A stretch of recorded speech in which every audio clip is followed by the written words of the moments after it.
Alright, so some people are struggling with this installing an IIS server to Windows 7, so I'm going to create a video from scratch how I would do that. First thing is, I open up Oracle VM VirtualBox.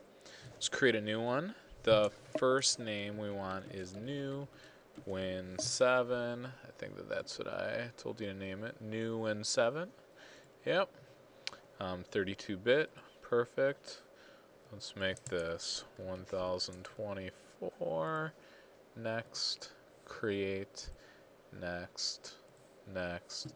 Now right here you're going to want to browse, and from the top menu you're going to want to select your iDrive. I do not have an iDrive, so I'm actually just going to save this to my desktop. But you're going to want to save yours to your iDrive. That's really, really important. Now let's save. You might need to name it something else, so you might need to call it like Reichelt, or another way to do that would be like in here you could go Reichelt new win7.vdi, hit create, make sure that yours is on the I. We'll double click on this Windows 7 machine to launch it for the very first time.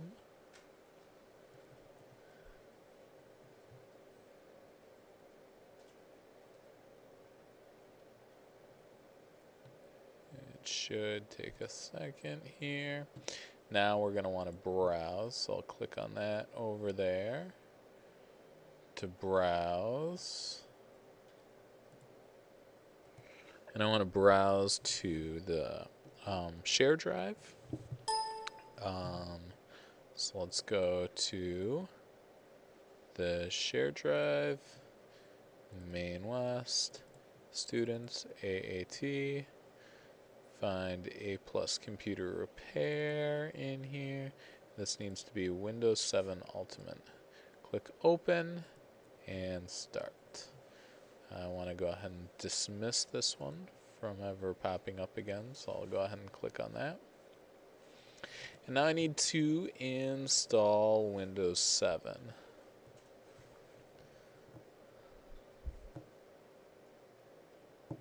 So it's going to start by loading the files. I'm actually going to go ahead and pause the video right now, and I'll continue it as I need to click through things. Alright, I need to click some things, so I'm going to resume the video. I'll hit next. Install now. I want to close out of this and never have that pop up.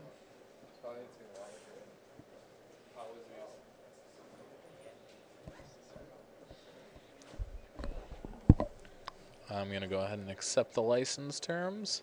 Hit next. This is going to be a custom. Select that space. Hit next again. And it's going to start installing Windows. Again, I'm going to pause the video right now, and then I'll resume it as soon as I have to click on something. Alright, I need to give my computer a username. So I'll type greichelt. This will be greichelt-pc. I'll hit next. I don't really want a password, so I'll just hit next. I'm going to uncheck automatically update. Hit next. Ask me later. This is Central Time Zone right there. That's all correct. Hit next. I want this to be on a home network.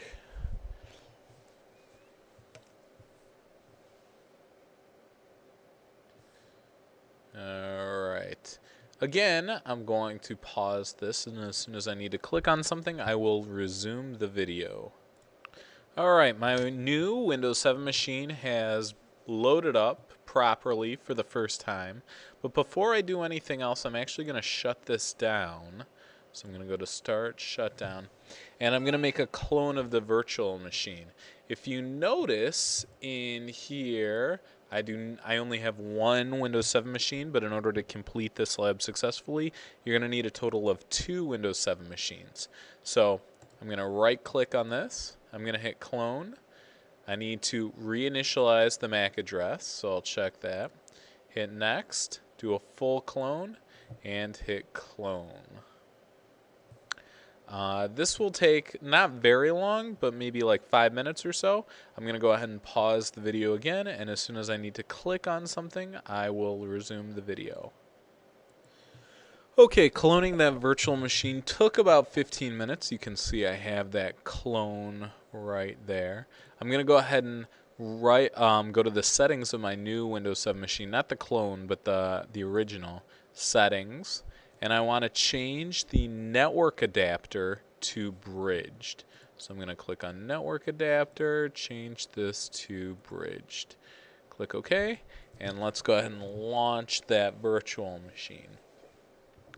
Now, because this is a clone, I am going to need to change the PC name of this one, and I'll do that too. So let's go ahead and launch the clone machine as well.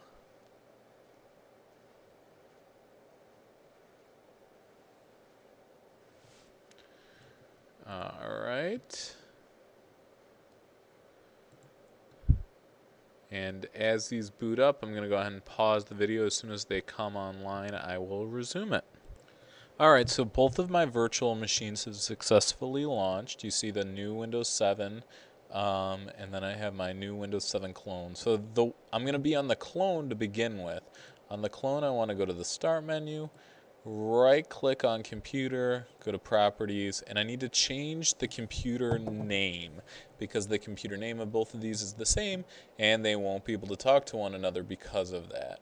So I'm going to click on Change Settings. Click on Change, and we're going to call this G Reichelt 1 PC. I'll click OK, and then it's going to require a restart. So I'm going to click OK, close, and let's go ahead and just restart this now. So this machine's going to shut down and restart. While that one's restarting, I'm going to bounce over to my new Windows 7 VM. And this is the one that I'm going to install the IIS server on. So an IIS server is it's a server that you can install on like Windows Server 2008, Windows Server 2012, but you can also install it on Windows 7, and it allows you to host websites or web pages from your Windows 7 machine. So I'm going to go to the control panel.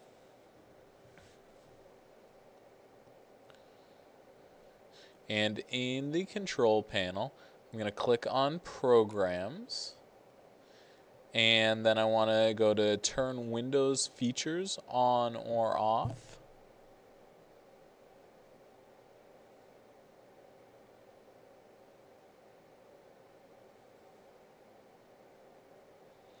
This will take a second to pop up.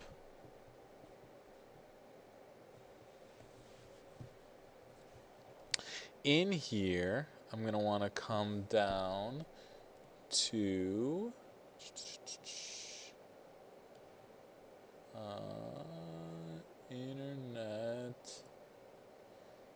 Internet Information Systems. So I want to install the Iis Management Console, which is that one right there. I also want to install Security, Performance, Health, Common, all of these World Wide Web services. So I install all the World Wide Web services in the Iis Management Console. Click OK. Now, I'm on a bridged network, so currently I'm able to, because I'm on a bridged network, I'm able to download things off of the internet. I'm adding features to Windows 7, which means my Windows 7 machine is connecting to the Microsoft website, and it's downloading all that information to this computer. Once I get the IIS all set up, then I want to switch both of my virtual machines to internal networks, and then I'll be able to like create the website and be able to view it on both of those without disrupting the main 207 network. I'm going to go ahead and pause this right now because this may take a few minutes to install all of these things that I just checked.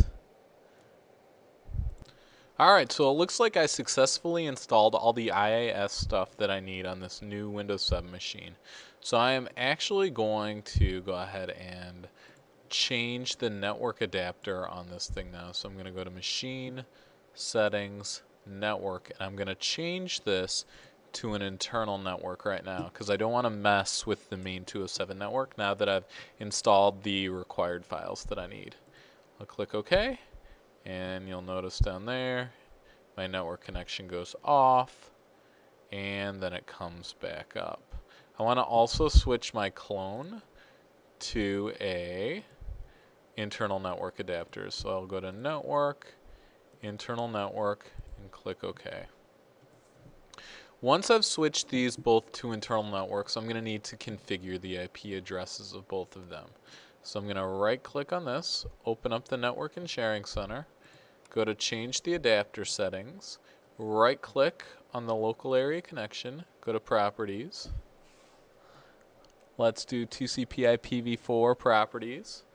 We'll call this first one 33.0.0.5 with a subnet mask of 255.255.255.0. Don't really worry about the default gateway or DNS. I'll click OK. I'll also uncheck TCP IPv6, close that out, and then let's also change this is the clone machine. Open up the Network and Sharing Center, go to Change the Adapter Settings, right-click on this, go to Properties, and I'm going to I'll uncheck TCP IPv6. Let's go to TCP IPv4. We want to make this 33.0.0.6. Let's make it with the same subnet mask, 255.255.0. Click OK and close. Alright, let me just verify that this one's saved. Yep. Alright. So now that I have IIS properly installed on this computer, and now they're both on the internal network, I should be able to continue. Okay, so on the machine, on my new Windows 7 machine that I installed the IIS services, I'm going to go ahead and open up that control panel again. And let's go to the System and Security, and let's look at the administrative tools right now. And I should have my Iis Manager that I just installed. There it is. I'm going to go ahead and double click on that right now to launch my IIS services. I can full screen this, and you'll see that currently I do have my default website up and running. And in order to see if I can access that, I'll just open up Internet Explorer. Now, I don't have access to the internet, ask me later, because I'm on an internal network. But if I type in http:// oops, let me close out of that. If I type in http:// localhost, it should bring up the website for this computer, which it does. So, or I could go CMD. Let's see, what's the IP address of this? It looks like it is 33.0.0.5. So I could type in right here 33.0.0.5, which is the IP address, and that runs. And that is this default website right here. Alright, so let's see if this computer can access that website. So I'll open up Internet Explorer and ask me later. Close out of this, and I'll type in http:// 33.0.0.5. Now when I try to access this, it's not going to let me. And the reason it's not going to let me is because this computer has some firewall up on it that's preventing access to the computer. Okay, so what I need to do is I need to come back to my new Windows 7 machine, and I need to configure the firewall in here. All right, so I'm going to go ahead and close out of all these things. I'm going to go to let me close out of everything. Let me go to the control panel. Let me go to System and Security. Let's open up Windows Firewall. And you notice Windows Firewall is currently on.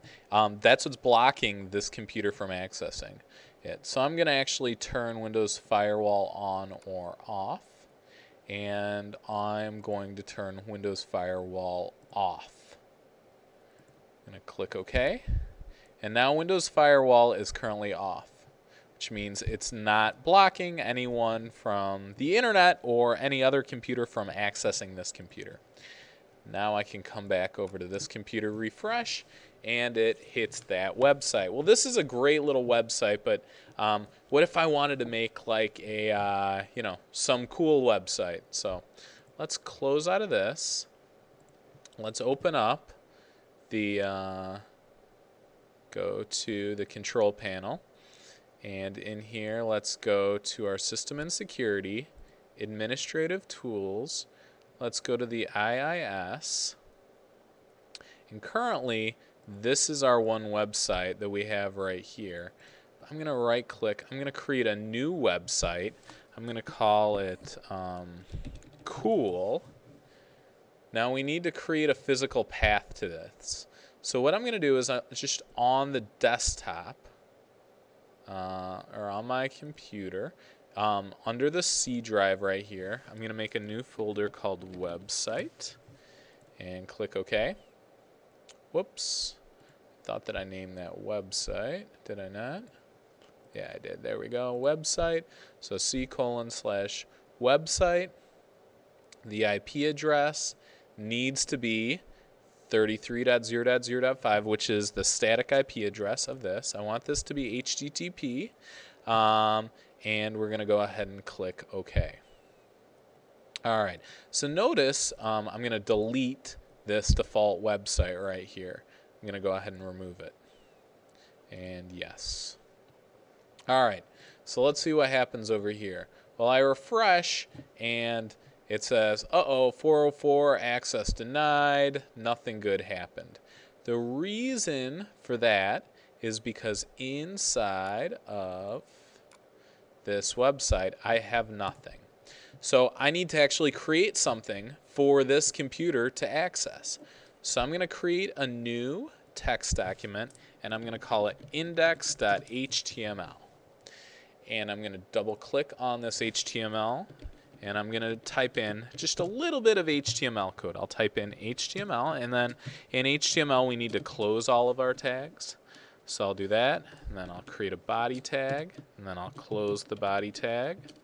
And then inside of this, I'm going to type in hello world, exclamation point. I'm going to go file, save. Let's come back over here. Let's hit the refresh button here.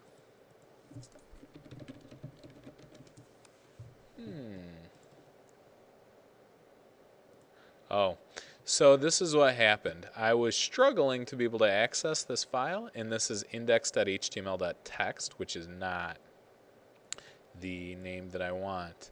So I need to come in here. I need to go to Organization, Properties. Oh, whoops. Organization. I think it's Folder and Search Options here. View. And I want to uncheck the hide extensions. Click Apply and OK. I do not want this to be a .txt file. I want this to be a .html file. So now I'll click OK. Now that's going to change right there. Now when I hit refresh, it will work. And it'll work on, I should be able to hit refresh there. It says hello world, which is what this says. I can right click on this and I can edit this. So I can open this up with Notepad if I want. So I can go to Browse. Let's go ahead and open up Windows. Let's find Notepad in here. You can use, there's Notepad right there. Click OK. I can type in whatever I want here. So if I wanted this to be bold, I can actually use the bold tag, which is B. File, save. And then when I come over here, refresh, now it's bold. That's awesome. So now here's what I want you to submit. I want you to submit your name. So I'm just going to go ahead and the BR tag, or I'll actually use the new paragraph tag, which is P.